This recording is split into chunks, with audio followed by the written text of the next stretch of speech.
Assalamualaikum to everyone. I am clinical dietitian Javeria Daud working at 5 Medical Complex Faisalabad. Welcome to my YouTube channel with another amazing topic. तो आज हम बात करेंगे PCOS पे, यानी कि पॉलीसिस्टिक ओवरी सिंड्रोम। सबसे पहले तो हम देखते हैं कि PCOS असल में होता क्या है। तो PCOS एक ऐसी डिजीज़, ऐसी कंडीशन का नाम है जिसमें पानी की थैलियाँ बन जाती हैं, यानी कि सिस्ट क्रिएट हो जाती है फीमेल्स की ओवरी में। और ये होता क्यों है? एक हार्मोन जो होता है एंड्रोजन, वो मेल और फीमेल दोनों में पाया जाता है। फीमेल में इसकी कंसंट्रेशन कम होती है लेकिन मेल में ज़्यादा होती है।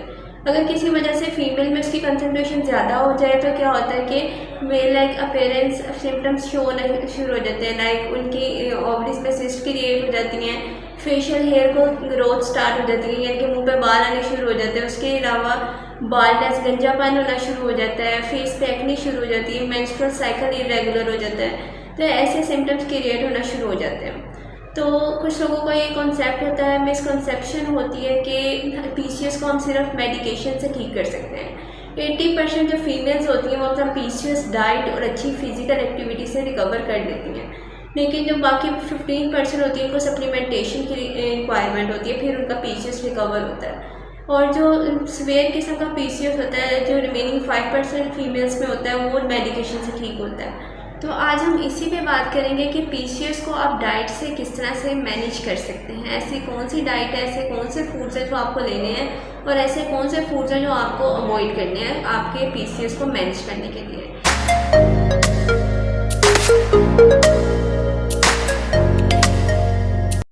तो सबसे पहले हम इसके डाइट प्लान की तरफ जाते हैं कि PCOS के लिए क्या डाइट प्लान होना चाहिए। तो PCOS के लिए सबसे पहले हम डाइट प्लान को डिस्कस करते हैं। तो डाइट प्लान में आपने प्री ब्रेकफास्ट से शुरू करना है। तो प्री ब्रेकफास्ट में आपने सबसे पहले क्या लेना है? जो चीज़ सबसे पहले आपने वो क्या लेना है कि 1 गिलास पानी में 1 चुटकी मेथी दाना और 1 चुटकी अजवाइन आपने रात को पानी में भिगो के रख देनी है। सुबह उठ के वो पानी आपने पीना है। अब कुछ लोग यहाँ पे कहेंगे कि ये चीज़ें गर्म होती हैं, हमारा स्टमक डिस्टर्ब हो सकता है। तो यहाँ पे इनकी कंसंट्रेशन आप गौर करें तो सिर्फ 1 चुटकी है, इनके जस्ट अ पिंच।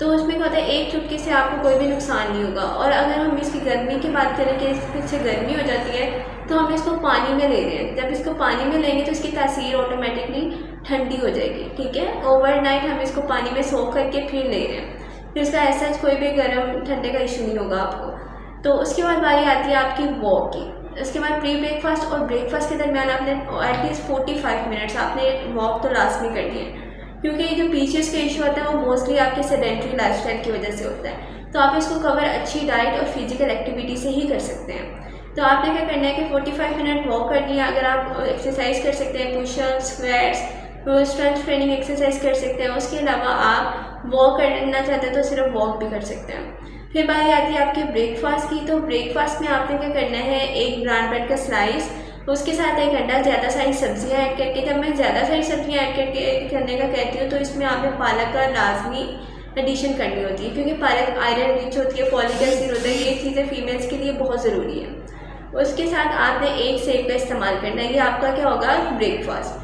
तो ब्रेकफास्ट के बाद बारी आती है आपके स्नैक टाइम 1 की। स्नैक टाइम 1 में आपने कोई सा भी फल ले लेना है। तो यहाँ पे मैं एक और बात की एडिशन करूँगी कि PCOS का जो डाइट प्लान होता है मोस्टली डायबिटिक पेशेंट्स के डाइट प्लान से रिलेट ही करता है। जो चीज़ें ऑलमोस्ट डायबिटिक पेशेंट्स को मना होती हैं वही चीज़ें PCOS के पेशेंट्स को मना होती हैं, ऑलमोस्ट सारी ऐसी ही होती हैं। तो जो फल आप लोगों ने नहीं लेने उनमें आम, केला और अंगूर है।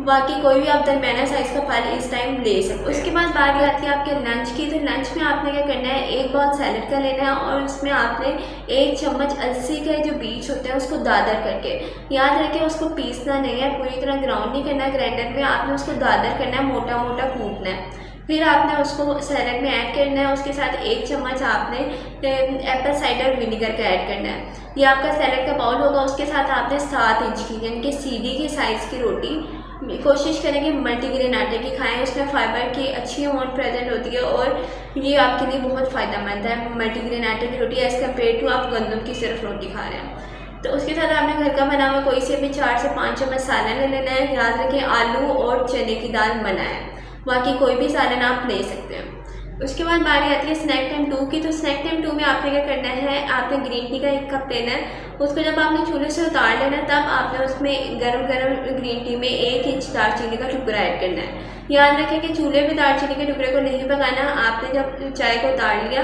कप में डाल दिया, फिर आपने उसको दालचीनी के टुकड़े को ऐड करना है और आपने उसको ढक के रख देना है। इससे क्या होगा, अगर आप चूल्हे पे पकाएंगे तो उसकी तासीर आपको गर्म लगेगी और वो फ़ायदा देने के बजाय नुकसान दे सकती है आपको। उसके साथ आप हैंडफुल ऑफ नट्स भी ले सकते हैं अगर चाहें तो। और उसके बाद बारी आती है आपके डिनर की। तो डिनर में आपने कोशिश करनी है चिकन का इस्तेमाल करें। अब कुछ यहाँ पे मिसकंसेप्शन ये भी है कि चिकन जो होता है वो पीसीएस को वर्स कर देता है। ये गलत है। चिकन का पीसीएस से कोई लिंक नहीं है। पीसीएस में चिकन आप इस्तेमाल कर सकते हैं। उसके साथ आपने कोशिश करनी है कि ग्रिल चिकन या फिर स्टीम चिकन का इस्तेमाल करें और साथ में सैलड इस्तेमाल करें। साथ में पुदीने की चटनी लाजमी इस्तेमाल करें ताकि आपकी जो स्टमक हेल्थ है वो अच्छी रहे। उसके बाद बारी आती है कि यहाँ पे भी कि आप अपनी सैर लाजमी करें, यानी खाने के 30 मिनट बाद 30 मिनट आप सैर लाजमी करें। फिर आपकी बारी आती है बेड टाइम ड्रिंक की। तो बेड टाइम ड्रिंक में आपने क्या करना है कि 1 गिलास पानी, उसके साथ आपने 1 चम्मच इसबगोल का छिलका लेना है। उसके साथ आपने ऊपर से 1 गिलास पानी और पी लेना है, यानी कि 2 गिलास पानी के साथ 1 चम्मच इसबगोल का छिलका खाना है। अब आपने इसबगोल के छिलकों को पहले 10 से 15 मिनट पानी में भिगोया रहने देना है ताकि वो फूल जाए और फिर आपने उसको पीना है। उसके ऊपर से 1 गिलास पानी और पीना है। तो ये था पीसीएस के पेशेंट्स के लिए डाइट प्लान। अगर आप इस डाइट प्लान को फॉलो करते हैं एटलीस्ट 30 डेज़, तो आप अपने पीसीएस में खासा डिफरेंस देखेंगे। आप अपनी रिकवरी की तरफ आप खुद को जाता हुआ देखेंगे। याद रखेंगे चीनी का इस्तेमाल नहीं करना। आपने चीनी की जगह स्टीविया का इस्तेमाल करें। एक तो वो कैलोरी फ्री होता है, उसके अलावा वो एक हेल्थी ऑप्शन है आपका। अगर कुछ लोग ऐसी फीमेल्स होती हैं, मोस्टली जो पीसीएस की फीमेल्स होती हैं, उसमें क्या होता है कि उनका वेट बहुत ज़्यादा होता है। तो वेट को नॉर्मलाइज करना पीसीएस में बहुत ज़रूरी है। वो एक आप हेल्थी डाइट और फिजिकल एक्टिविटी से ही उसको रिड्यूस कर सकते हैं। तो अपनी फिजिकल एक्टिविटी को लेकर चलें, अपनी डाइट अच्छी रखें और अपनी जो हेल्थी फूड्स की तरफ जाएंगे तो आप पीसीएस को सिर्फ डाइट और फिजिकल एक्टिविटी से रिकवर कर सकते हैं। आपको मेडिकेशन की तरफ जाने की भी ज़रूरत नहीं पड़ेगी। होता क्या है कि अगर आप मेडिकेशन की तरफ फ़ौरन से जाते हैं, मेडिकेशन आपको 1 माह फ़ायदा देती है, अगले माह आपका वही फिर से कंडीशन हो जाती है। तो इसलिए मेडिकेशन के ऐसे साइड इफ़ेक्ट्स भी होते हैं। अगर आप हेल्थी डाइट और फिजिकल एक्टिविटी से करते हैं तो उसके ऐसे साइड इफ़ेक्ट भी नहीं होंगे आपको, और उसके साथ साथ आपको फ़ायदा भी होगा आपकी नेक्स्ट जितनी भी जर्नी होगी।